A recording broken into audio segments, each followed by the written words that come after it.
showtime. It's showtime.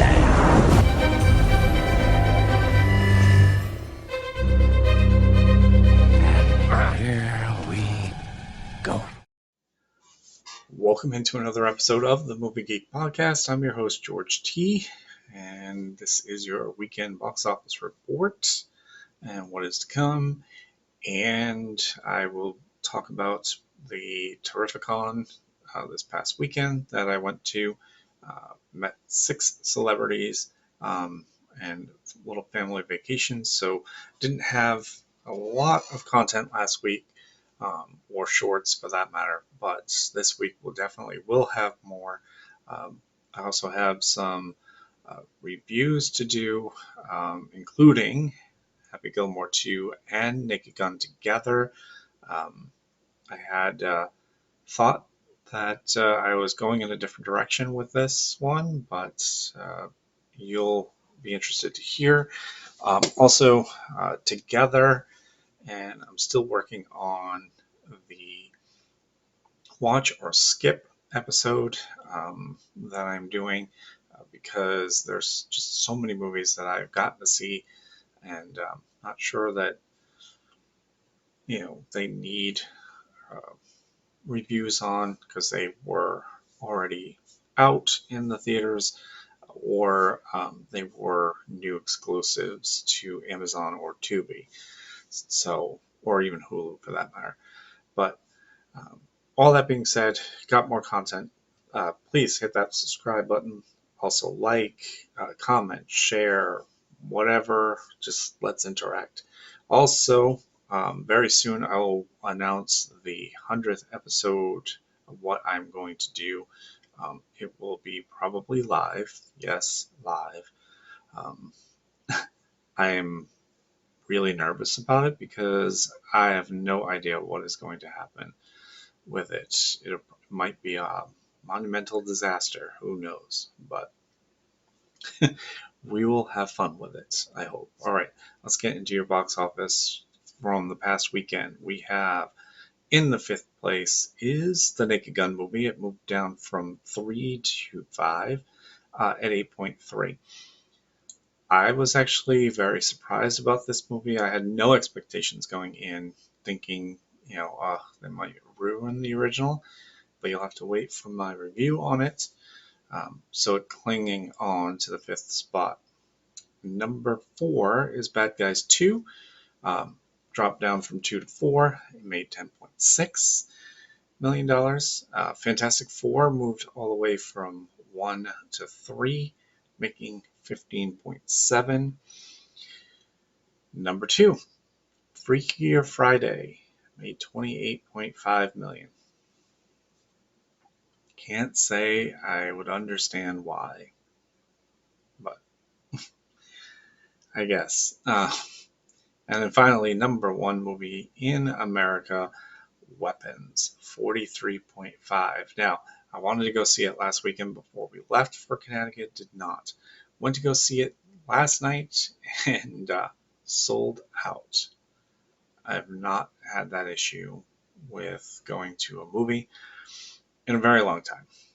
And so that was good to see that Weapons is probably going to hang on to that number 1 spot, because quite frankly, I'm not sure there's a lot that will give it competition this weekend, although we got a lot of movies coming out.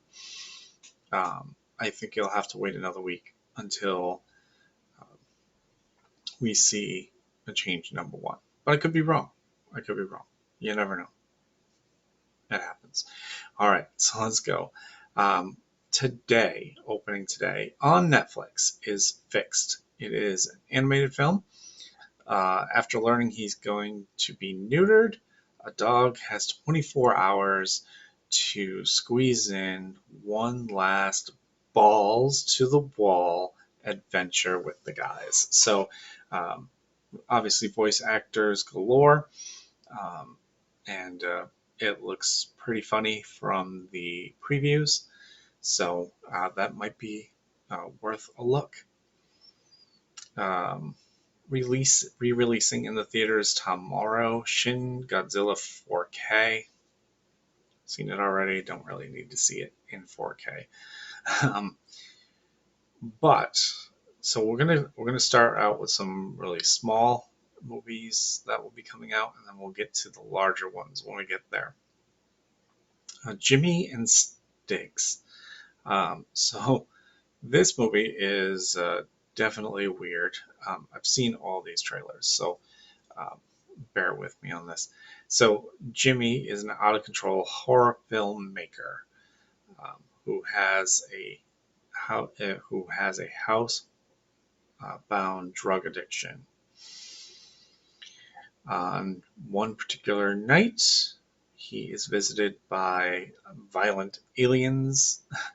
Um, After making the decision to confront the aliens, he calls his buddy Stiggs to come over and help rid him of the aliens.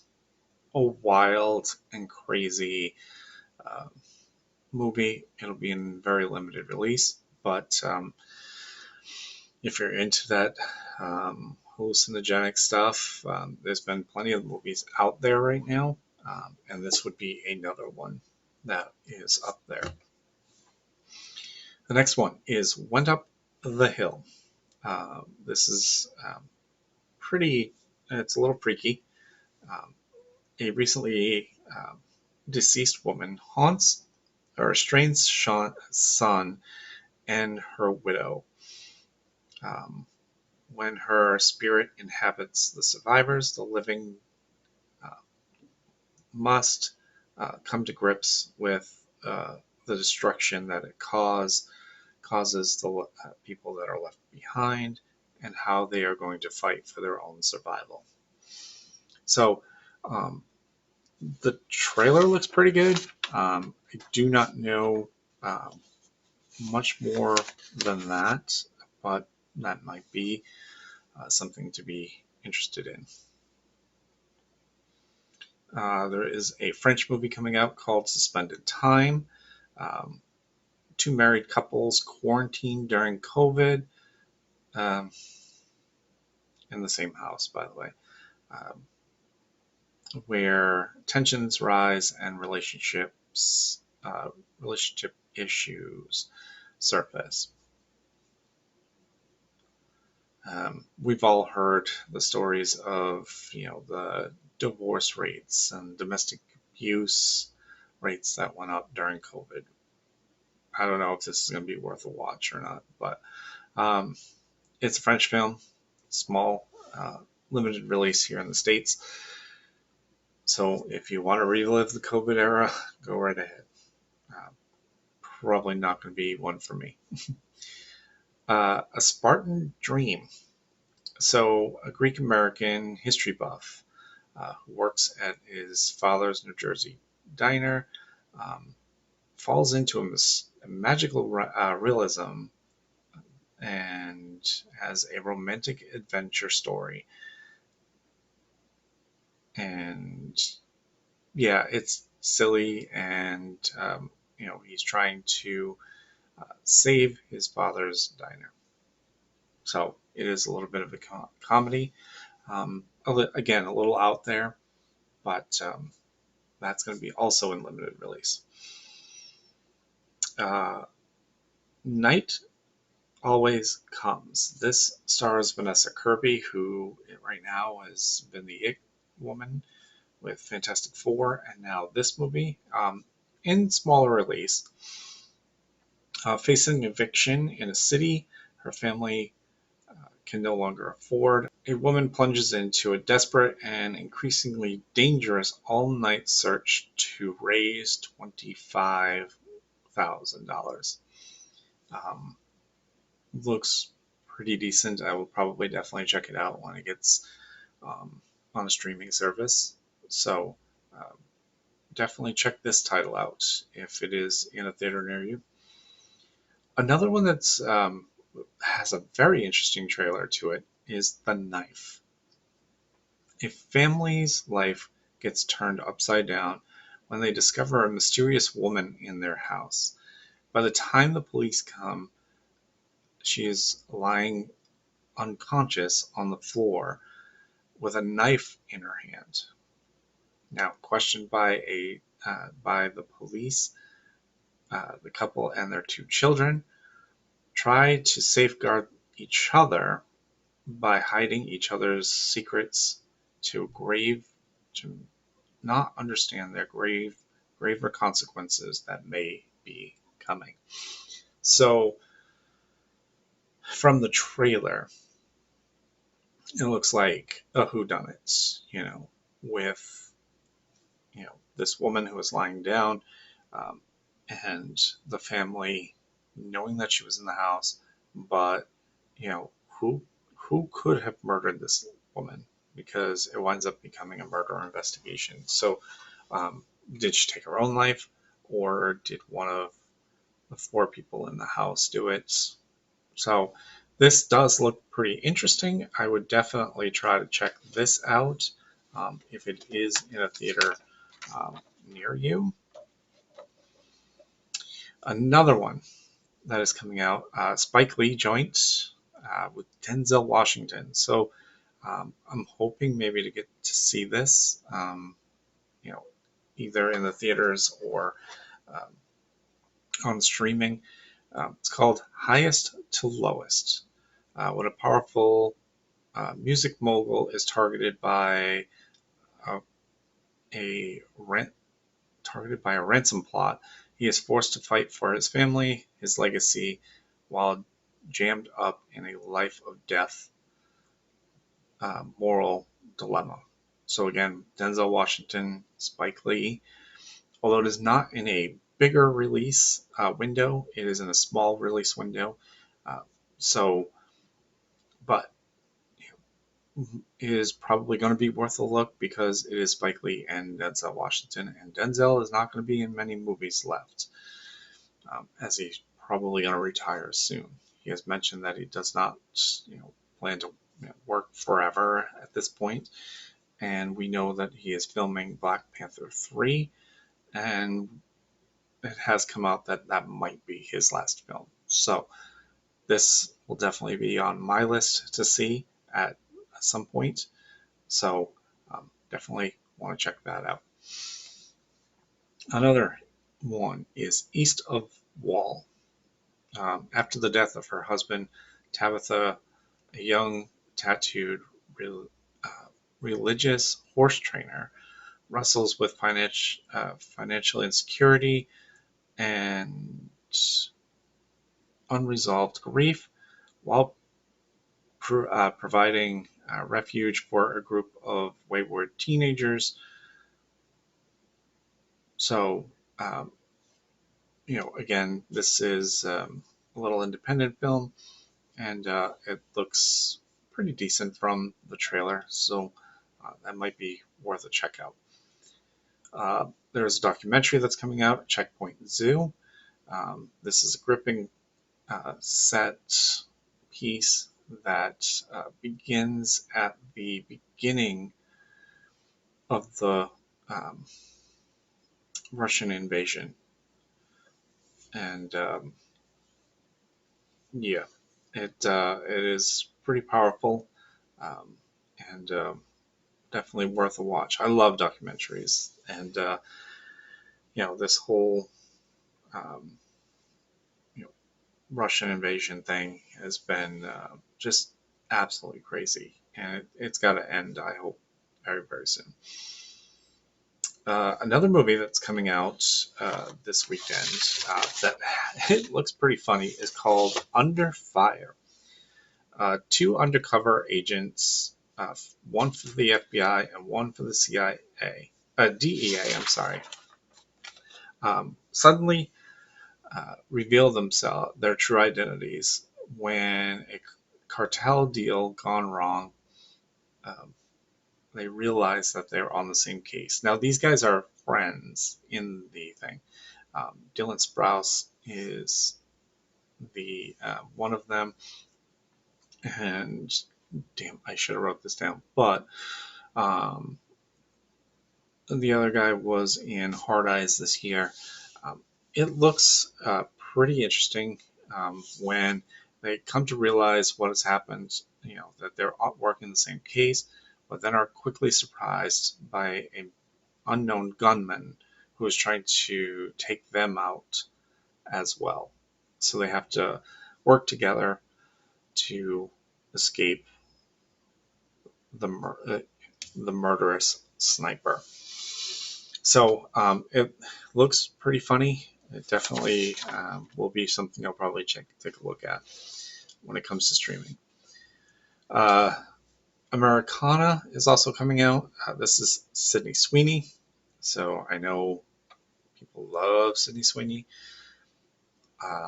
Can't say that I'm a big fan. I know that might ruffle some feathers in here, but not a big fan.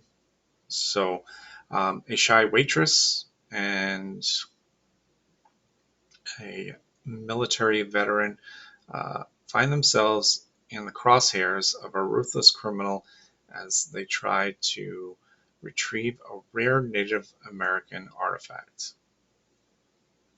All right, so Cindy Sweeney is in this movie. That'll probably draw some eyeballs to it for Sydney Sweeney fans. So if you are one, go ahead, take a look. If you liked the movie or you didn't like the movie, comment on it. Always come back to it, or or shoot me an email or something. A movie that is also coming out this weekend in a big release is a remake of a movie that was of the same name, and it is called Witchboard. A cursed artifact unleashes a vengeful witch, drawing a young couple into a deadly spiral of possession, temptation, and occult terror. So, think think Ouija, um, or Ouija, the sequel and prequels or whatever. Um, so this again is a remake of a movie that was made about 50 something years ago. So it looks, pretty on the freaky side. Um, it might be a movie for Ashley. She loves that kind of witchy stuff. So this is going to be out this weekend. And the big one for this weekend is Nobody 2. So if you were a fan of the first movie, most likely from the trailer, you've seen that you probably would be interested in seeing this movie. Um, the lead character is trying to take his family on vacation and somehow gets into the crosshairs of a corrupt theme park operator, a shifty, sneaky sheriff, and a bloodthirsty crime boss. I'm thinking Die Hard 2 kind of vibes here, where it just seems to happen, where he just gets in the middle of something that he probably shouldn't have gotten into, or it just came to him. So that is your box office report for the weekend and what's to come. So I think that Weapons probably hangs on to the number one spot until the following weekend. And the following weekend, I think, has two movies that might be able to get up there to number one. Because if the movie, my local theater, was sold out, both showings after 9 o'clock, I would think that this movie will continue to get good word of mouth because it has had great reviews all the way through. All right. So let's talk about Terrificon. And I had the pleasure of meeting 6 celebrities. It was a little rough at first with the little one. He got very overwhelmed early on in the show. So what I did was met 4 celebrities early on, and went back and saw 2 others afterwards when we decided to take the family, all of us, back to the hotel room.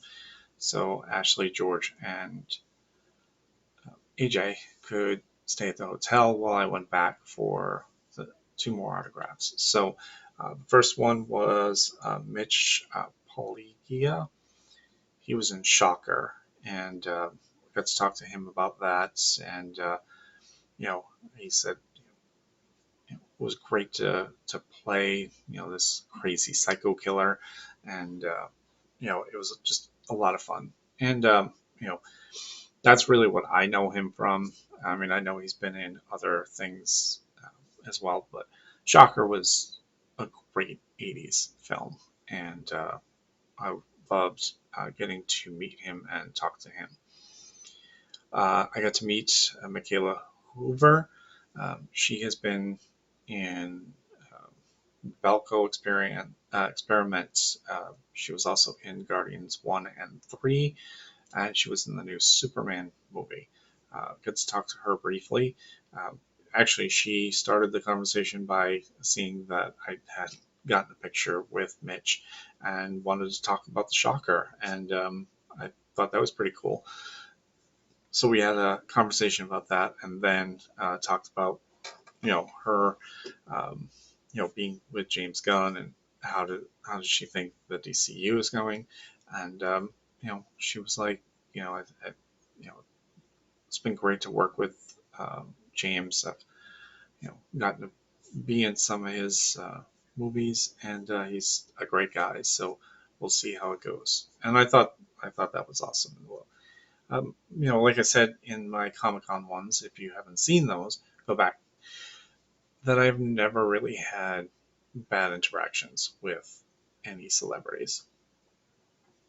So, and this was no exception. So, Henry Thomas, E.T., and Cloak and Dagger. If you've never seen Cloak and Dagger, that was, you know, and got to talk to him really quickly about those.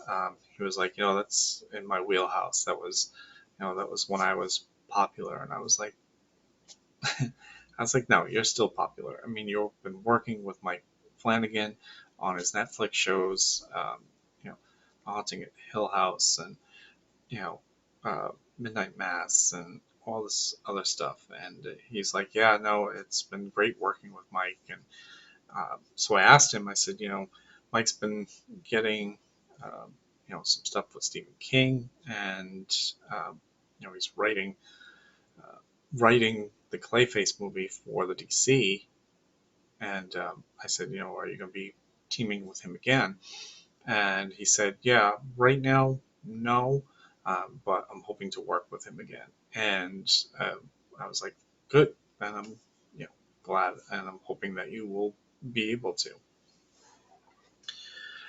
And then finally, before I went back, I got to meet Ki Hugh Kwan, short round from Indiana Jones, and then short data from the Goonies. And then, of course, his last film that he, was last year, Everything, Everywhere, All at Once, where he won the Academy Award for.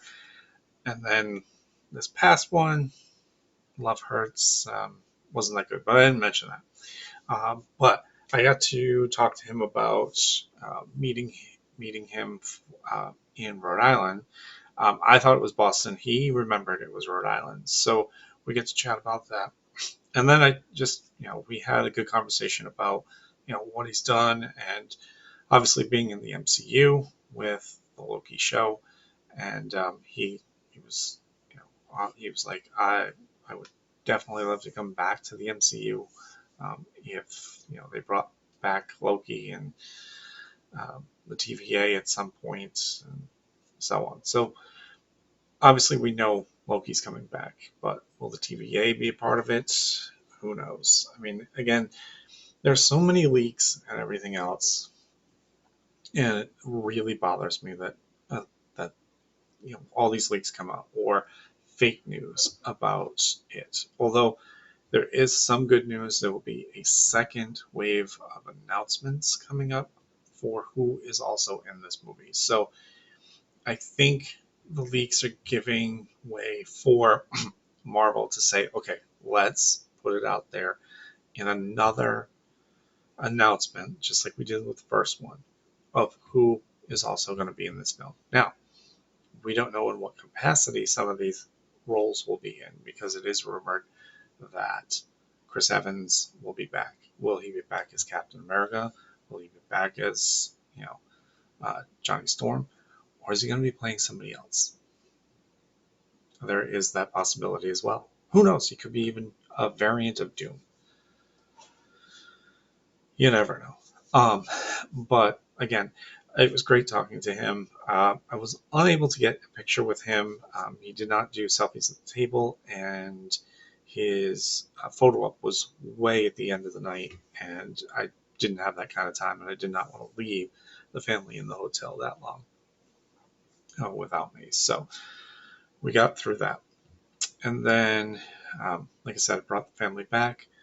Um, the They went swimming, and then I went back and got to meet Karen Allen from Indiana Jones, and had a good conversation with her.